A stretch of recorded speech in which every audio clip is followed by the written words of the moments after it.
ano naman bang ginagawa ng Mugpog MPS? Ano ba yung mga programa natin upang malimitahan natin yung sinasabi mo kanina na tumataas yung mga issue natin, mga incident natin ng vehicular accident sa Bayan ng Pog. Ano ba yung mga inisyatibo natin na ginagawa ng partner?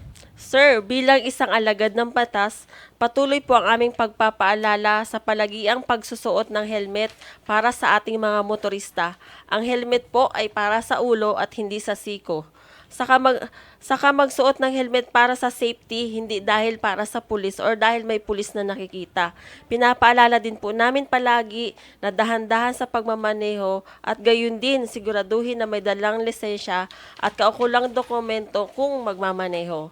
At kung maari po ay huwag na magmamaneho kung nakainom ang isang driver. Ang Mugpog MPS din po ay naglagay ng mga tarpaulin o poster na nagpapaalala sa safety driving. Bukod pa sa pagbibigay ng mga babasahin patungkol sa safety driving. At higit sa lahat po sir, sa ngayon po ay ang strictly enforcing po sir ng mga municipal ordinances po sa bayan ng Mugpog, and sooner po ay magkakaroon na rin po ng deputize ng LTO ang Mugpog MPS na siyang magiging katuwang natin sa pag i-enforce po ng mga lalo na ng RA 4136 sa ating kalsada. Ayan po. So, malinaw na malinaw po sa atin ang sinabi ng ating kasama. So, sa mga nagdadrive po, reminder lang po, magdala po kayo ng dokumento ng inyong sasakyan, magbihis ng naayon sa kaligtasan, lalo po yung mga nagmumotor, magsuot ng helmet, magdala po ng lisensya na po.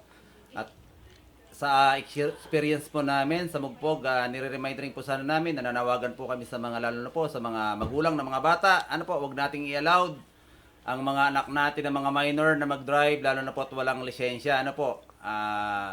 Meron din po dyan naman na hindi na minor pero nagdadrive po rin na walang lisensya. Wag po natin kalilimutan na ang pagdadrive po ay hindi karapatan. Ito ay isang pribilehiyo na kung saan po ay binibigay lang po ang pagdadrive para sa mga nagkakaroon ng lisensya, kung saan po ay dumadaan kayo sa mga screening ng para magkaroon ng lisensya. Kaya po, kung wala po kayong lisensya, wag po kayo mag-drive, lalo pa yung mga minor, mga mother, mga magulang po natin.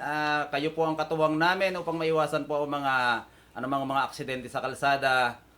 Dahil nasa pangangalaga niyo po ang mga minor, lalo po yung mga pumapasok na mga senior high school po ngayon na kung saan po ay talaga pong natuto lang mag-drive. Gusto nang maging driver kahit wala po silang lisensya. So magpapatuloy po tayo,